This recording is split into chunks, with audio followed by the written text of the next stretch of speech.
Raga, oggi dobbiamo festeggiare perché non mi sembra vero, siamo arrivati finalmente al 400° video del 2024. Ebbene sì, io quest'anno ancora non è finito, ma ho pubblicato su questo canale ben 400 video lunghi, senza contare gli shorts, perché sennò sarebbero molti di più. Oddio, in poche parole starete pensando, non hai fatto altro che pubblicare video in tutto quest'anno? Beh, avete ragione, ma per voi questo è altro e soprattutto è stato un anno pregno, pieno zeppo di gossip, di scandali, di drammi e quindi ho deciso di festeggiare il 400° video con una nuovissima puntata di Spirity with me, Cristiano Cervigni, dedicato al caso mediatico di questi ultimi mesi e sto parlando dello scandalo di Sean Diddy Combs. Allora, ci sono un po' di novità, vi devo dire, e infatti oggi andremo ad affrontare ben 3 persone, in quanto parleremo di Will Smith, parleremo di Jay-Z e parleremo di P. Diddy. Ovviamente vi dovete andare a mettervi comodi, ma prima andate a prendere il vostro drink o snack preferito, mettete mi piace a questo video e iscrivetevi al mio canale, perché è vero che io vi ho fatto 400 video quest'anno, ma l'obiettivo non l'abbiamo raggiunto. 500.000 iscritti tondi, poi potete andare in letargo, vi potete non iscrivervi più, però mi raccomando, un ultimo sforzo, è anche Natale, fatemi questo regalo, vi basta fare clic così. Anyway, iniziamo subito col sorso iniziale. Anche se non ho detto bando alle ciance, ciancio alle bande, lo sapete che è sottointeso. Allora, riguardante P. Diddy, ultimamente diciamo che la situazione si era un po' assestata, in quanto le notizie, giustamente in attesa del processo di maggio, erano andate un po' a svanire, ad affievolirsi. Fatto sta che poi scorsa settimana è uscita la bomba, perché anche Jay-Z come P. Diddy è stato denunciato. Ma oggi ci sono delle grandissime novità e quindi voglio finire l'anno in bellezza con l'ultimo video su P. Diddy, in cui vi farò tutto il riassuntino di tutte le novità riguardanti appunto questo scandalo. Vorrei iniziare a proposito da Will Smith. Will Smith, uno degli attori più pagati di Hollywood e soprattutto più famosi, fin dal primo video dedicato a P. Diddy, diciamo che il suo nome è stato tirato fuori abbastanza, in quanto per esempio nel libro dell'ex moglie defunta di P. Diddy, Kim's Lost Wars, si diceva addirittura che Will Smith non solo partecipava ai freak off party di P. Diddy, ma addirittura sarebbe stato omosessuale e in una relazione segreta con P. Diddy. Abbiamo parlato di Will Smith anche per quanto riguarda suo figlio maggiore, Jaden Smith, in quanto sono uscite delle notizie che molto probabilmente Jaden è stato vittima di P. Diddy e dei suoi freak off party insieme a Justin Bieber. È stato vittima, sì, ma è uscito anche il rumors che sarebbe stato lo stesso Will Smith, grande amico se non amante di P. Diddy, a dare il figlio in pasto a questi festini. Insomma, fino a questo momento però il nome di Will Smith riecheggiava soltanto tramite il gossip, tramite i rumors, tramite i nostri spill in the tea, perché di ufficiale non c'è niente. E la novità di oggi non è quella che pensavate, quindi Will Smith al momento non è indagato per nessun reato, è estraneo ai fatti, ma per la prima volta, dopo mesi, ha deciso di rompere il silenzio e di dire cosa ne pensa al riguardo di tutto questo scandalo di P. Diddy. Infatti ha deciso di parlare durante un suo spettacolo di qualche giorno fa a San Diego. Questa notizia è stata riportata ovviamente da TMZ e durante questo spettacolo Will Smith dice che in realtà lui ha visto tutti i meme che lo riguardano, che lo mostrano insieme a P. Diddy, ha visto tutti i gossip, ha visto tutte le notizie che sono uscite su di lui durante questi mesi, ma che in realtà non c'entra niente. Ha detto infatti di non aver nulla a che fare con P. Diddy e ha chiesto alle persone di smetterla di diffamarlo, perché letteralmente non c'entra un K con Puff Daddy. Insomma, non sapremo mai fino al processo la verità, ma perlomeno Will Smith ha preso una posizione ben precisa e ben netta, allontanandosi, distaccandosi totalmente da P. Diddy e da tutto quello che ha fatto. Chissà se poi le carte, le denunce o gli avvocati lo smaschereranno oppure veramente è innocente. Non ci resta che aspettare il prossimo anno. Ma, ragazzi, io adesso passerei a Jay-Z. Poiché vi ricordate che Jane Doe lo aveva denunciato insieme a P. Diddy in quanto fu abusata dai due durante un after party nel 2000 degli MTV Video Music Awards? Bene, ci sono delle novità che per Jay-Z sono una manna dal cielo, per invece chi lo accusa, insomma. Fatto sta che, non so se vi ricordate, io avevo detto che nella denuncia insieme a loro due c'era anche una donna super famosa, rimasta al momento anonima, ma quasi tutti i siti americani sono d'accordo nel dire che questa donna era Jennifer Lopez. Anche in questo caso non c'è conferma, probabilmente era fake news, però vi ricordate, anche noi eravamo in dubbio se credere che questa donna fosse Beyoncé oppure Jennifer Lopez, e anche io vi avevo detto che molto probabilmente pensavo tra le due fosse più credibile nel caso Jennifer Lopez, perché proprio in quegli anni usciva insieme a P. Diddy. Fatto sta, raga, c'è una novità riguardante questa denuncia, in quanto Jay-Z ovviamente si è detto sconcertato dal ricevere questa lettera e soprattutto si è detto innocente, ma ragazzi, c'è un plot twist. Ormai ce lo potevamo aspettare, perché ultimamente queste testimonianze fanno acqua da tutte le parti e vengono sbugiardate molto presto. A quanto pare anche alcune delle dichiarazioni di questa Jane Doe sarebbero false e potrebbero metterla nei guai, in quanto un tribunale e il giudice potrebbero mettere in discussione l'intero caso proprio a causa di queste discrepanze tra le dichiarazioni della donna, e Jay-Z quindi potrebbe essere e risultare innocente. Ma andiamo per gradi. Cosa è successo? Vi ricordate che io vi avevo detto che nella denuncia fatta da questa Jane Doe lei aveva dichiarato che alla fine degli abusi era uscita da questo after party, si era rifugiata in una stazione di servizio e lì aveva chiamato suo padre per farsi venire a prendere e tornare a casa? Bene, hanno indagato chi di dovere ovviamente, e il padre in questione a quanto pare non si ricorda di esserla andata a prendere. E voi direte, vabbè, ma sono passati 24 anni, quasi 25, magari può essere normale, no? Perché gli anni passano per tutti, magari il babbo è un po' anziano e si può dimenticare determinate cose, non è che uno si va a ricordare tutti i viaggi che fa per andare a prendere la figlia che comunque aveva 13 anni.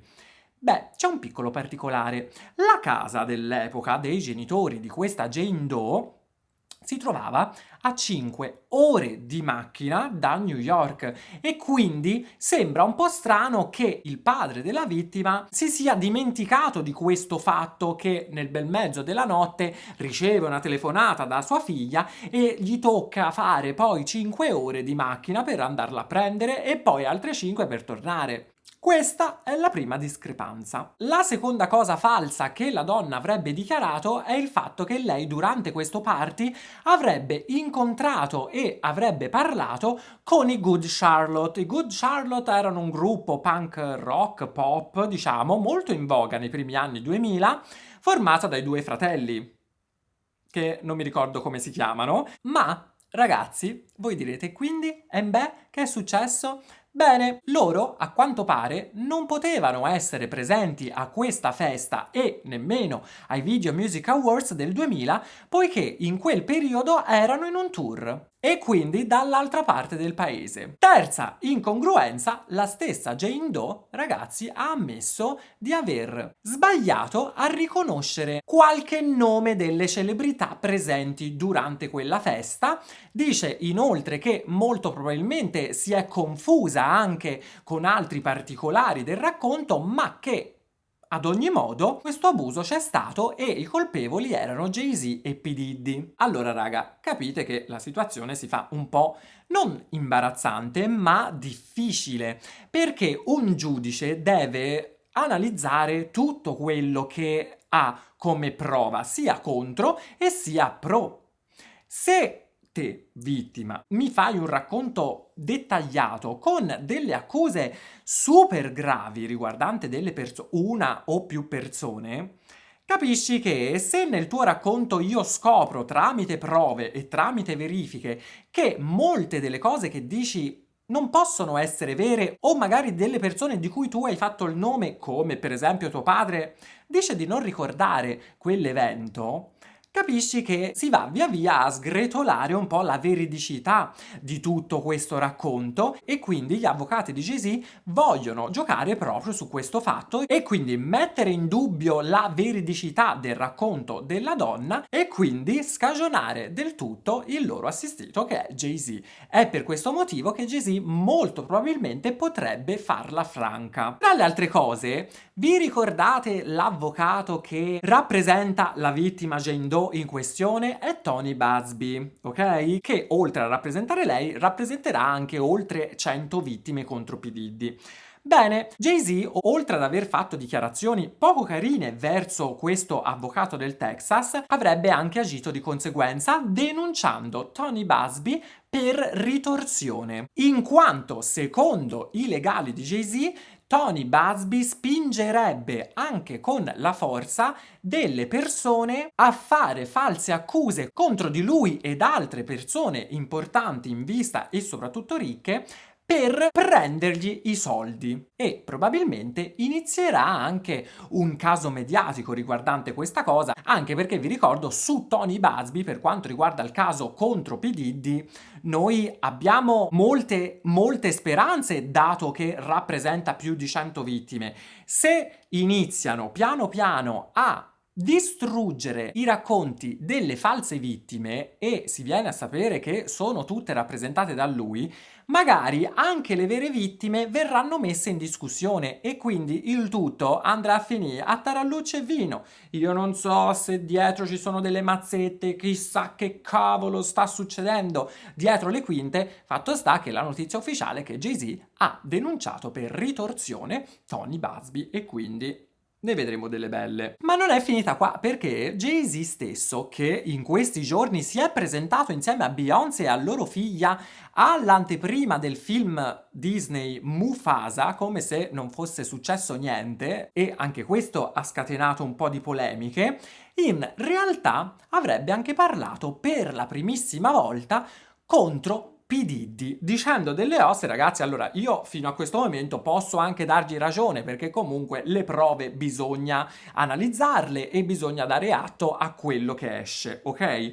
Ma ora vi andrò a dire quello che Jay-Z avrebbe detto riguardante il suo rapporto con P. Diddy. Jay-Z infatti ha osato dire di non essere amico di P. Diddy, di non essere un super best friend di P. Diddy, di non frequentarlo e di mai averlo frequentato, se non sporadicamente tramite cose lavorative, e soprattutto negli anni c'è stato soltanto rispetto reciproco. Per il resto i due non hanno nulla a che vedere l'uno con l'altro. Ma stai scherzando? Ma se hai più foto te insieme a P. Diddy rispetto a tua moglie? Dai, via. Allora, mi puoi di tutto. Va bene volersi allontanare perché il tuo amico sta nella cacca fino alla testa, fino a qui, e te adesso stai cercando di non essere smerdato a tua volta? Però come ci puoi dire che non lo frequenti, che non siete amici o che non eravate amici? È impossibile, avete fatto un monte di feste insieme, un monte di eventi insieme, siete stati molto spesso insieme, fotografati sempre insieme, abbracciati, a fumare, a bere. Dai, via. Te mi vuoi far credere che è soltanto un semplice conoscente o comunque collega del settore? Vabbè, dai. Mm. Ok, ma come se non bastasse, non solo secondo me si è reso un po' ridicolo con queste dichiarazioni, e io adesso mi aspetto una ritorsione da parte di P. Diddy per fargliela pagare, preparatevi perché succederà sicuramente qualcosa, P. Diddy gliela farà pagare questa sua dichiarazione, ma sembrerebbe che ci sia un po' di maretta anche all'interno della famiglia di Jay-Z, in quanto quando scorsa settimana è uscita la notizia che lui era stato denunciato da questa Jane Doe per abusi e altre cose, indovinate che cosa è successo? La madre di Beyoncé, quindi sua suocera, Tina Knowles, ha lasciato un mi piace ad un post di ABC7 Chicago News che parlava di quello che stava succedendo a Jay-Z. Non solo avrebbe lasciato un like a questo post riguardante suo genero, mi sembra, vabbè, il marito di sua figlia, ma avrebbe iniziato a seguire anche quella pagina. Ma, ragazzi, come succede sempre, ovviamente lei è a corsa ai ripari, dicendo in poche parole di essere stata hackerata e che non è stata lei a mettere like a questo post. Ah, ragazzi, ma qui, boh, di bene in meglio. Lei infatti scrive questo poche ore dopo che la notizia di questo like è diventata virale.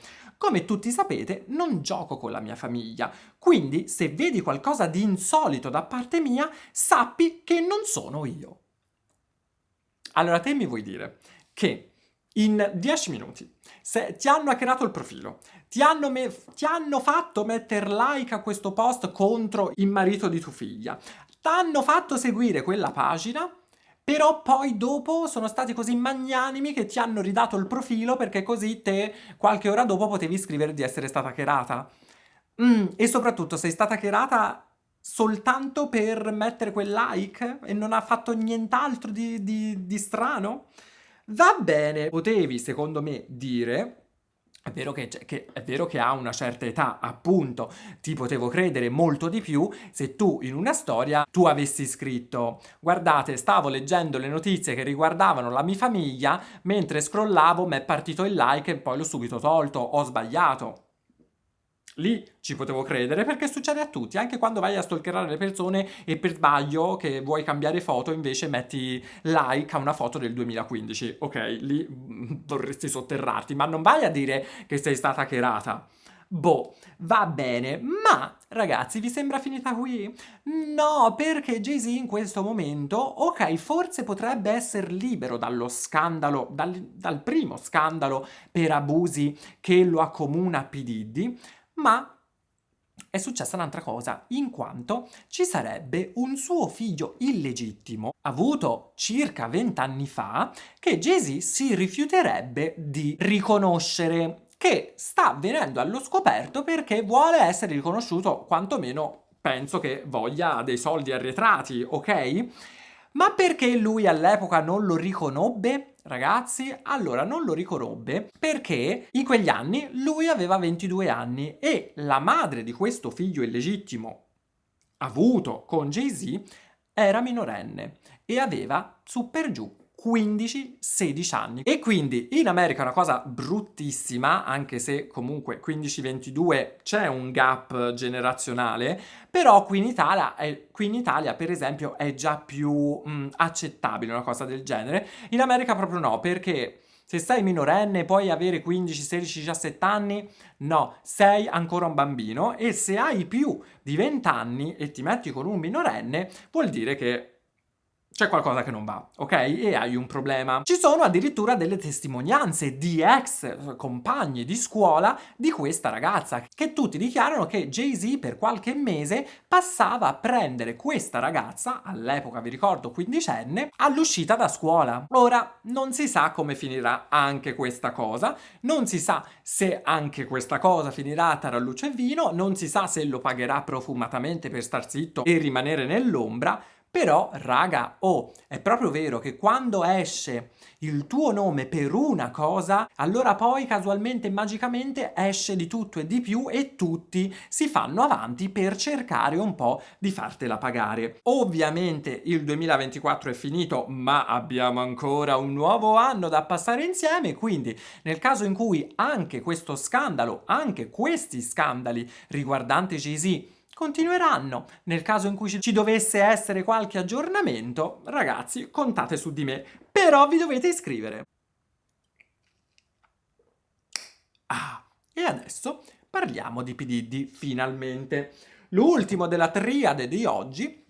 In poche parole, non c'è niente di nuovo, se non che finalmente sembrerebbe che P. Diddy abbia rinunciato all'appello per la sentenza sull'uscita su cauzione. Oh, ce l'ha messo di tempo, l'ha richiesta 4 volte, basta. E quindi con il fatto che lui abbia rinunciato a questa cosa, rimarrà sicuramente rinchiuso in una cella almeno fino al processo che, vi ricordo, salvo imprevisti, salvo slittamenti, inizierà il 5 maggio 2025. Dobbiamo soltanto aspettare qualche mese. Continuano i suoi avvocati a lavorare per cercare di liberarlo o comunque per farlo sembrare innocente, continuano a lavorare un po' anche loro nell'ombra per cercare di smerdere tutte le varie vittime. Con alcune ci sono riuscite, andatevi a recuperare gli ultimi aggiornamenti. Tanto vi ho creato, come ben sapete, una playlist Spill the Tea dedicata solamente al caso P. Diddy, quindi tutti i video in cui abbiamo parlato di lui li trovate in quella playlist e ve la lascio anche qua sotto nell'info box. Fatto sta che in realtà per alcune che mentano, altre si aggiungono a denunciare, e l'ultima sarebbe una cantante pop star chiamata Dawn Richard, che ha lavorato con P. Diddy dal 2005 al 2012 e lo ha denunciato adesso in questi giorni, poiché lei dice che P. Diddy avrebbe durante tutti questi anni abusato di lei, l'avrebbe aggredita molte volte e soprattutto anche molestata. A chi le domanda ma come mai denunci soltanto adesso, lei risponde così: devo farmi avanti anch'io a supporto di Cassie, l'ex fidanzata di P. Diddy, e di tutte le altre persone per raccontare la mia storia. E quindi non vi preoccupate, lei non ha come avvocato Tony Buzbee, ma ne ha un'altra. Vedremo se questa testimonianza risulterà vera oppure l'ennesima fake per avere un po' di popolarità o comunque per essere intervistata dai telegiornali. Adesso ragazzi, le notizie, le novità riguardanti P. Diddy sono soltanto queste, perché ne abbiamo parlato, straparlato e riparlato, e quindi non è che possono uscire ogni volta delle robe sconvolgenti. Il fatto è che però ho trovato un collegamento bizzarro tra il caso di P. Diddy e il caso di Luigi Mangione. Se non sapete chi è Luigi Mangione, io vi ho fatto un video riassuntivo su tutto quello che è successo a lui e perché è diventato famoso e il perché è stato arrestato. Vi lascio anche quel video qua sotto nell'info box. Tra le altre cose, dovremmo fare anche un video aggiornamento, se vi va, perché da quando vi ho fatto quel riassunto ad oggi sono uscite delle novità molto interessanti e soprattutto molte teorie del complotto molto interessanti di cui possiamo parlare. Sempre, se lo volete, fatemelo sapere qua sotto tramite commento e io mi metterò al lavoro. Fatto sta, voi vi starete domandando adesso: ma che cavolo c'entra P. Diddy con Luigi Mangione? Voi vedete che anche loro due sono intramati e sono insieme, insomma, una cosa del genere? No, non c'entra nulla. Il collegamento sta nei loro legali. Ok? Perché uno degli avvocati di P. Diddy si chiama Mark Agnifilo o Agnifilo e l'avvocato invece di Luigi Mangione si chiama Karen Friedman Agnifilo. Ragazzi, questi due hanno lo stesso cognome, ma come mai, secondo voi? Perché sono marito e moglie. Praticamente loro hanno uno studio legale, uno dei più forti e più famosi a New York City, perché prendono in causa soltanto delle cause così grandi e così gravi, che uno lavora per P. Diddy, l'altro lavora per Luigi Mangione. Voi vi potete immaginare loro due quando tornano a casa che parlano di queste cose? Vorrei essere loro figlio per farvi tutti gli spill in the tea alla faccia del segreto professionale. Insomma, volevo finire un po' con questa notizia un po' balenga, perché mi faceva ridere, no? Il collegamento che per un caso così fortuito del destino, Luigi Mangione, ragazzo super virale adesso, intramato in un abbastanza grave, ha come avvocato la moglie dell'avvocato di P. Diddy di cui parliamo da mesi. Insomma, mi è piaciuto come notizia balenga da darvi. Fatto sta, ragazzi, anche oggi, ahimè, siamo arrivati alla fine di questo speciale Spill the Tea 400° video del 2024. Fatemi sapere voi qua sotto tramite commento cosa ne pensate. Fatemi sapere se pensate che Will Smith sia veramente estraneo a tutti i fatti e le faccende di P. Diddy o se credete alle voci di cui abbiamo parlato fino a questo momento. Fatemi sapere anche Jay-Z cosa pensate di lui, cosa pensate dell'hackeraggio della madre di Beyoncé, Cosa pensate in generale? Secondo me, io vi dico, il prossimo anno ci daranno molte soddisfazioni in quanto predico, come Gianmarco Zagato, che questo è solo l'inizio per quanto lo riguarda e usciranno cose sempre più gravi via via, a meno che lui non riesca con i suoi soldi e il suo potere a mettere a tacere tutti e allora passeranno ad un altro nome. Non so ancora quale, ma ho qualche idea. Per quanto riguarda invece P. Diddy, boh, bisogna aspettare il suo processo, ovviamente, e soprattutto la ritorsione che avverrà contro ormai l'ex amico Jay-Z. Anyway, io spero che questo sia stato l'ultimo video aggiornamento per quest'anno, per quanto riguarda P. Diddy. Nel caso ci vedremo nel 2025. Fatto sta, per festeggiare insieme il 400° video, vi ripeto, mettete mi piace a questo video e iscrivetevi al mio canale. Per oggi è tutto, aspetto le vostre opinioni nei commenti, ovviamente. Ci vediamo domani con un altro ennesimo video. Ciao! Ah.